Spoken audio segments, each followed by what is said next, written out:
A very good afternoon to all of you. Myself, Dr. Chandrakant Rathore. I am here to introduce you to our course, that is our online GATE coaching classes. Uh, Not online GATE coaching classes, online GATE classes. This scheme was selected under AICT and the scheme name is Prerna scheme. ये जो scheme है, इसमें जो scheme है इसके बारे में थोड़ा सा बता देता हूँ. ये स्कीम में क्या है कि जो SC/ST स्टूडेंट हैं उनको हायर एजुकेशंस के लिए गवर्नमेंट ने ये स्कीम इंट्रोड्यूस किया था और हमारा कॉलेज इस स्कीम के अंदर सेलेक्ट हुआ है. इस स्कीम में हम SC/ST बच्चों को हायर एजुकेशंस मतलब MBA, MTech, MS ये सब एग्ज़ाम्स को क्रैक करने के लिए जो भी क्लासेस का रिक्वायरमेंट है वो हम प्रोवाइड करेंगे अपने साइड से with our internal faculty as well as external faculty. तो ये स्कीम लास्ट ईयर से हमने स्टार्ट किया हुआ था, तो उसी को we are continuing with that same scheme here.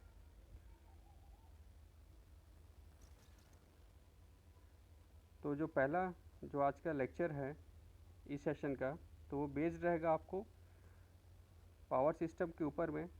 पहला जो टॉपिक है पावर सिस्टम का वो है आपका पर यूनिट सिस्टम और थोड़ा सा ओरिएंटेशन अबाउट गेट. तो यहाँ पे मैंने आपको इलेक्ट्रिकल इंजीनियरिंग का गेट का सिलेबस डिस्प्ले किया हुआ है. तो जो हमारा जो कॉमन है वो सब पेपर के लिए क्या है आपका जनरल एप्टीट्यूड, दैट उसमें क्या रहेगा आपका verbal ability and numerical ability, ये सब पेपर के लिए कॉमन रहता है. फिर जो हमारा सिलेबस है core for electrical engineering, that consist of engineering mathematics, that includes calculus, differential equation, complex variable, probability and statics, numerical methods, transform theories. तो ये आपके मैथमेटिक्स का पार्ट हो गया.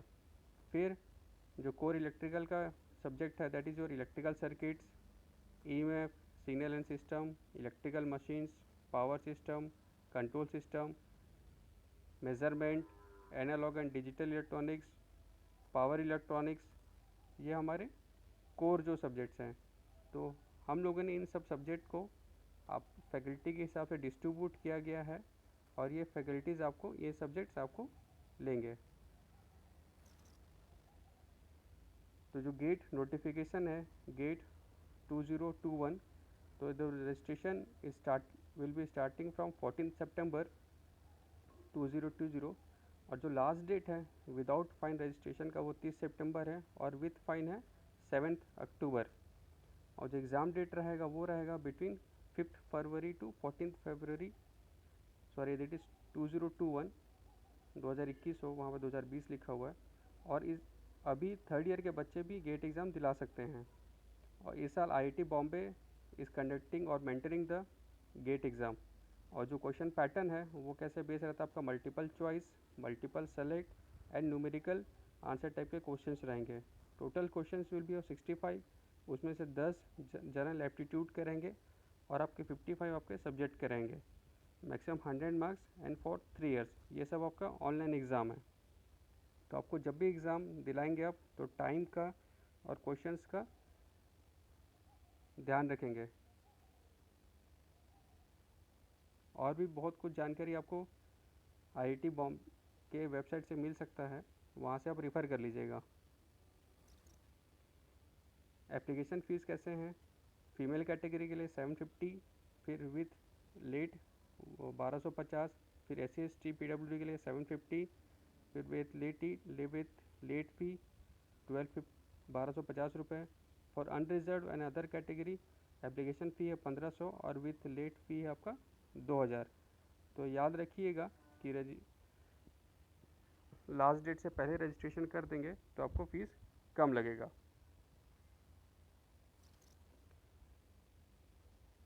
तो आपको मैं थोड़ा सा इलॉबरेट कर देता हूँ कि कौन कौन सा फैकल्टी क्या क्या टॉपिक्स कंसिडर करेंगे. तो मैं आपको पावर सिस्टम 1 के बारे में बताऊंगा. Saurabh Singh sir electrical circuits, Vishal Nayak sir electrical machine, Mohammad Asar sir power electronics, Saurabh Kamle sir power system 2,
Saurabh Kamle sir आपको पावर सिस्टम 2 डील करेंगे। अफसर खान सर आपको measurement, Abhishek Jungare sir power electronics और इंद्राणी पाटलम आपको analog and digital electronics deal करेंगे। तो ये क्लासेस मोस्टली हर शनिवार को रहेगा और यदि कुछ चेंजेस रहते हैं तो आपको वो शेड्यूल में वो आपको इंटीमेट किया जाएगा। तो पहला जो टॉपिक हमारे पावर सिस्टम का है वो मैंने लिया है यहाँ पे पर यूनिट रिप्रेजेंटेशन। तो पर यूनिट रिप्रेजेंटेशन का रिक्वायरमेंट क्या है और वो होता क्या है। तो जनरली जो पावर सिस्टम कंपोनेंट्स हैं are represented using per unit system. Why? Because आपको जो कंपोनेंट्स है उसके जो रेंज है बहुत ज़्यादा रहते हैं और we have a different voltage as well as power level. तो हमेशा न्यूमेरिकल जब सॉल्व करते रहते हैं तो वहाँ पे थोड़ा सा मिस्टेक होने की संभावनाएं रहती हैं कि यदि आपका कहीं पे केवी दिया है, मेगा वोल्ट दिया है, वोल्ट्स दिया है, तो आप उसको जब सॉल्व करोगे तो कहीं पे जो इंस्टेड ऑफ किलो वोल्ट आपने यदि उसको वोल्ट्स लेके सॉल्व कर दिया है तो आपके आंसर गलत आएंगे। तो इसीलिए कॉमन प्लेटफॉर्म बेस यूज़ किया जाता है, that is your per unit system. तो पर यूनिट सिस्टम का डेफिनेशन क्या है और जो उसका एक्सप्रेशन क्या है वो इक्वेशन नंबर 1 से रिप्रेजेंट किया गया है। तो that is your per unit quantity equal to actual quantity divide by base value of quantity. तो यहाँ पे क्वांटिटी क्या रिप्रेजेंट क्या करता है कि वो स्पेसिफिक पैरामीटर हमारे पावर सिस्टम का। तो क्वांटिटी मतलब हमारे पास 4 बेसिक क्वांटिटी हैं, that is your power, S divided by S complex power, voltage, current and impedance. तो ये 4 बेसिक क्वांटिटीज़ हैं और इसमें से हम 2 वेरिएबल को इंडिपेंडेंट कंसिडर करते हैं और 2 को डिपेंडेंट कंसिडर करते हैं। 2 कौन से ऐसे वेरिएबल है जिसको इंडिपेंडेंट कंसिडर करते हैं, that is your voltage as well as power. तो यदि हमने 2 को इंडिपेंडेंट कंसिडर किया गया है तो बाकी जो 2 आपके डिपेंडेंट वेरिएबल हैं या बोल सकते हैं अननोन वेरिएबल है वो आप वहाँ से फाइंड आउट कर सकते हो, that is your impedance as well as current. क्योंकि हमारे पास फार्मूला क्या है पावर का, S equal to V I. तो यदि आपके पास में S और V पता है तो आप वहाँ से I फाइंड आउट कर सकते हैं। Once you know the current then impedance is equal to V by Z। तो वहाँ से आप इम्पीडेंस फाइंड आउट कर सकते हैं। नाउ जो पर यूनिट रिप्रेजेंटेशन है फॉर अ सिंगल सिस्टम वो देखते हैं, फिर फॉर अ 3 फेज सिस्टम देखेंगे। तो पहला जो आपको फाइंड आउट करना है बेस क्वांटिटीज़ फाइंड आउट करना है। तो पहले क्या निकालेंगे, हमने क्या कंसिडर किया है कि जो पावर है उसको एस बेस से डिनोट किया गया है और जो वोल्टेज है उसको वी बी से डिनोट किया है। यहाँ पे बी मतलब बेस क्वांटिटी होता है। तो first you will find out the current base, that is your I B is equal to S B upon V B. Then base impedance Z B divide Z B equal to V B, that is voltage upon current base. तो आपको ये दोनों equation से क्या मिल जाएगा, equation 2 से आपको current मिल जाएगा बेस करंट का वैल्यू और इक्वेशन 3 से आपको बेस इम्पीडेंस का वैल्यू मिल जाएगा। नहीं, now if you substitute the current base value in equation number 3 जो आपका इम्पीडेंस का फॉर्मूला है, तो what you will get z base equal to v base square divide by s base square और equal to kv base square divide by mva base square. जो उसका rating है, voltage will be rated in kv as well as power will be rated in mva। तो आपको वहाँ से z base का value मिल जाएगा। तो क्या रहेगा z बेस का value, voltage base square divided by power base. Now if we want to find out the per unit impedance, तो उसका क्या रहेगा ZPU equal to Z actual by Z base. तो आपका फॉर्मूला क्या है पर यूनिट का, per unit quantity equal to actual value divide by base value of quantity. तो ZPU equal to Z actual divide by Z base. तो अभी आप यहाँ पे Z बेस का जो वैल्यू है इक्वेशन नंबर 4 से वो सब्स्टिट्यूट कर दोगे इक्वेशन नंबर 5 में, तो क्या मिलेगा Z per unit equal to MVA base divide by KV base का स्क्वायर। तो ये जो फॉर्मूला है आपका per unit impedance for a single phase system आपको मिल जाएगा। और हम क्या कंसिडर करते हैं कि जितने भी पावर हैं आपके पास कितने टाइप के पावर होते हैं, active power, reactive power as well as apparent power और कॉम्प्लेक्स पावर।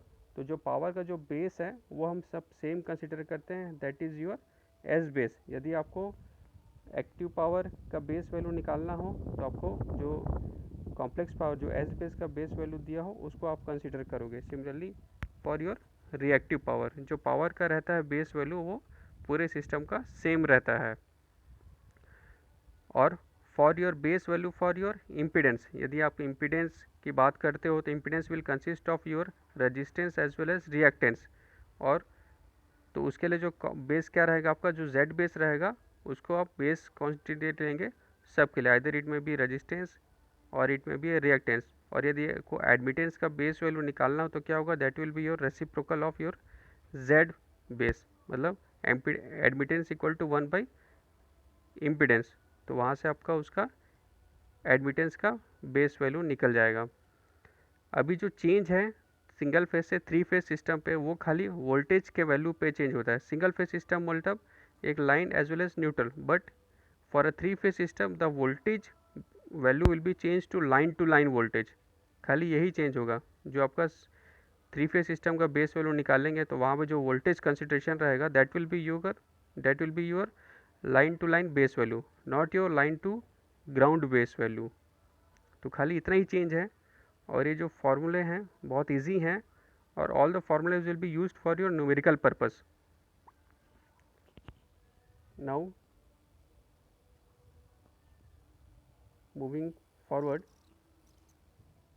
तो पहला जो डेरिवेशन है that is your change of base system.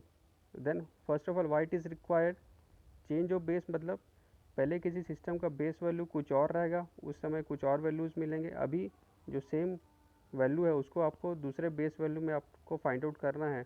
तो what will be your per unit value for a new base. Means यहाँ पे एक example के तौर पे लिया गया, या वो आपको एक्सप्लेन कर देता हूँ। Let Z actual equal to 100 ohm. Z actual की जो वैल्यू दैट इज़ योर इम्पीडेंस का जो एक्चुअल वैल्यू हुआ है 100 ओम। फिर कौन से बेस पे, with base voltage base equal to 33 kV, power base S base equal to 100 MVA। Now if the base value are change, मतलब आपने बेस वैल्यू चेंज कर दिया, V B will become to 11 kV and power will become to 50 MVA, 50 MVA। Then what will be the per unit impedance for the new base value. आपने यहाँ पे base value change कर दिया है, तो आपको नए बेस वैल्यू पे आपका पर यूनिट जो इम्पीडेंस का वैल्यू है वो क्या आएगा, वो आपको फाइंड आउट करना है। तो उसके लिए एक सिंपल फार्मूला है। तो for deriving that formula the derivation is given. तो derivation will start from here. तो पहले क्या निकालेंगे, पहले हम सिस्टम वन का base quantity as well as per unit impedance का वैल्यू निकालेंगे। फिर सेम प्रोसेस अप्लाई करेंगे सिस्टम टू के लिए। तो यहाँ पे सिस्टम वन का क्या रिप्रेजेंट किया गया, 1 से डिनोट किया गया। तो let the base volt ampere and base voltage in system one will be represented by SB1 and VB1। One मतलब यहाँ पे सिस्टम वन का नोटेशन है।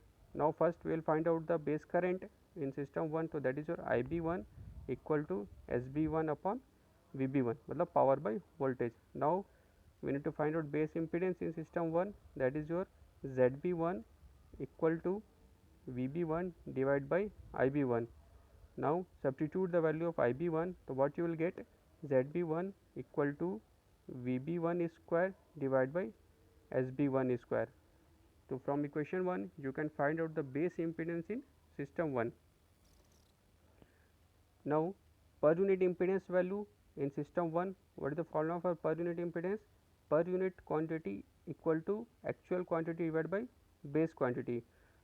So equation 2 is represented equation 2 is representing your per unit impedance for system 1. तो Z1 PU that is system 1 का जो impedance का per unit value है उसका represent किया गया है Z1 PU equal to Z actual divided by Z base 1.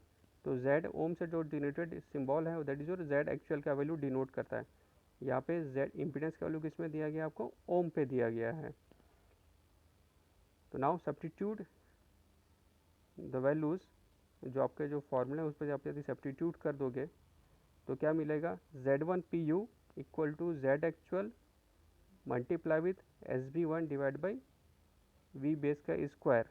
तो ये आपको क्या मिलेगा, सिस्टम वन का पर यूनिट इम्पीडेंस का वैल्यू मिला। क्या मिला, Z1 PU equal to Z actual multiply with SB1 divide by VB1 base का स्क्वायर। तो इक्वेशन नंबर 3 क्या रिप्रेजेंट करता है, आपका सिस्टम वन का per unit impedance value. Now similarly will follow for system 2 for determining the per unit value for impedance. तो पहले क्या लिया, बेस वोल्ट एम्पियर SB2, 2 मतलब यहाँ पे सिस्टम 2 का रिप्रेजेंटेशन है। बेस वोल्टेज यहाँ पे सॉरी VB2 होना चाहिए था, रेजिस्टेंस पे VB1, तो VB2 है। फिर आपका बेस करंट इन सिस्टम 2 क्या हो जाएगा, IB2 equal to power upon voltage, तो SB2 डिवाइड बाई VB2।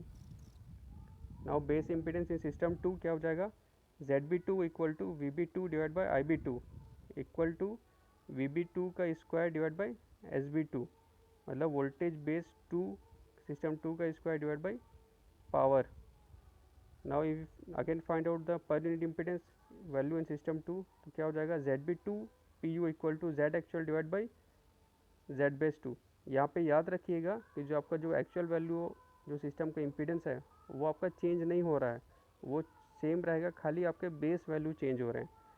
तो now you substitute the base ZB2 value in equation number 5, तो क्या मिलेगा, Z2 PU equal to Z actual multiply with SB2 divide by VB2 square.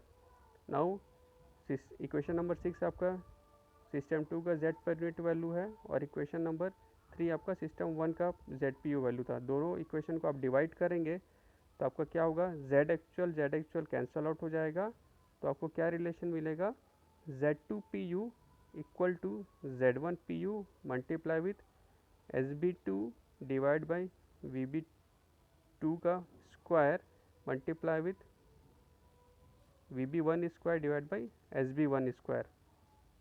तो ये आपका final formula derive होता है for your change of base system. यदि system 1 से सिस्टम 2 का जो बेस वैल्यू आप वो चेंज कर रहे हैं तो ये फार्मूला आप यूज़ करेंगे उस नए बेस वैल्यू पर इम्पीडेंस फाइंड आउट करने के लिए।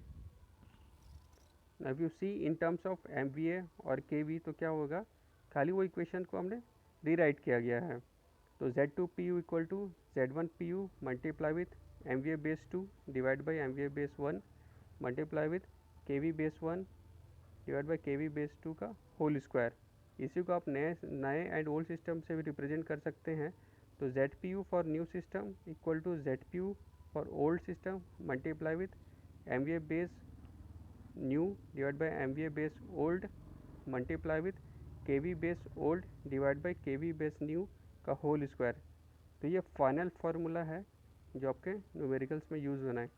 सिंपल, इसको याद करने के लिए कैसे याद कर सकते हैं कि यहाँ पे देखिए क्या निकालने बोला है, Z पर यूनिट न्यू, तो न्यू पूछा है तो मतलब क्या हो जाएगा, MVA base new divide MVA base new, तो पावर हमेशा न्यू वाला ऊपर रहेगा and the voltage will B reciprocal, तो वोल्टेज क्या रहेगा आपका ओल्ड का ऊपर रहेगा, वो याद रखिएगा।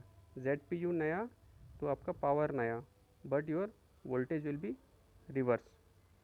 Now will see some numericals.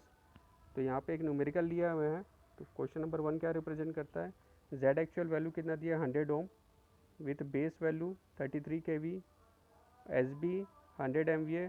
Now if the base value are change to VB equal to 11 kV and SB equal to 50 MVA, then what will be the per unit impedance for new base value.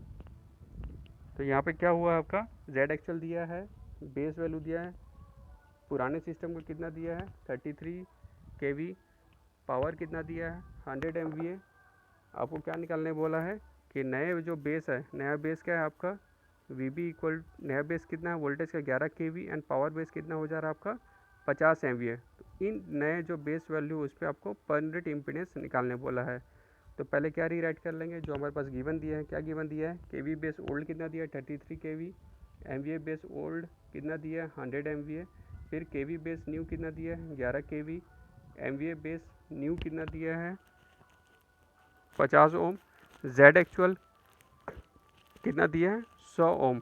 तो वो आपका change नहीं होगा, खाली आपके base voltage as well as base power ही खाली change होंगे। क्या फाइंड आउट करना है, per unit value for a new system find out करना है। तो क्या फॉर्मूला यूज़ करेंगे, ZPU new equal to ZPU old multiply with MVA base new divide by MVA base old multiply with KV base old divide by KV base new का whole square. और एक और formula है ZP old equal to Z actual that will be in ohm multiply with MVA base old divide by KV base old का square. तो आप value substitute कर दो। पहले क्या हमारे पास दिया है, हमारे पास क्या नोन है, ZPU एक्चुअल नोन है, और हमारे पास अननोन क्या है, ZPU ओल्ड सिस्टम का हमें नहीं पता। तो first will find out ZPU for old system. तो ZPU फॉर ओल्ड सिस्टम क्या आ जाएगा, 100 जो आपका उसका एक्चुअल वैल्यू है मल्टीप्लाई विथ 100 उसका जो बेस पावर का वैल्यू है डिवाइड बाई 33 का square. Sorry,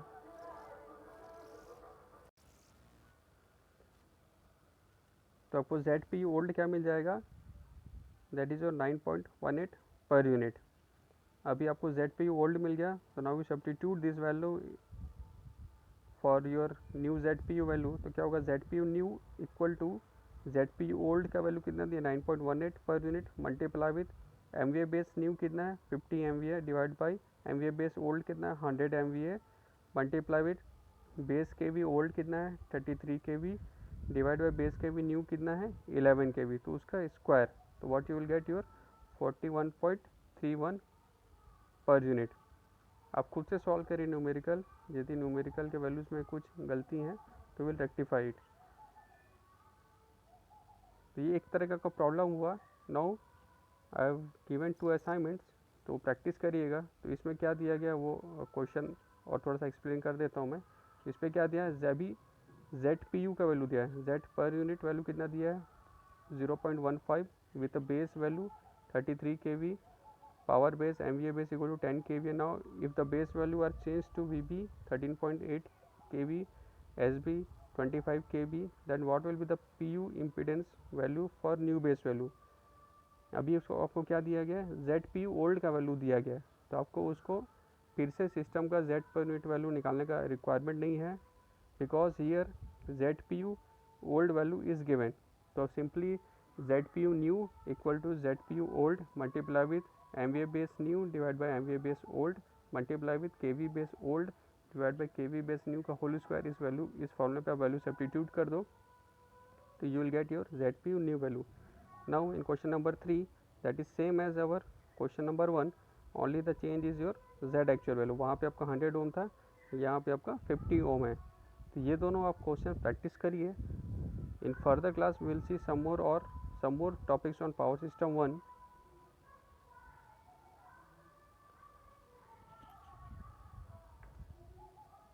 Kindly all students are requested to kindly fill the feedback form, attendance sheet, attendance form, जो आपको उस टाइम के बीच में ही आपको फिल करना है, दोनों फीडबैक और अटेंडेंस। और जियो टैग फ़ोटोज़ आपको मेंटेन करना है आपके पास, और वो मुझे शेयर कर दीजिएगा। इस वीडियो में बहुत सारे बैकग्राउंड्स आवाज़ें आ रही हैं, तो उसको आप छोड़ दीजिए, खाली जो कंटेंट है उस पर ध्यान दीजिएगा। Thank you.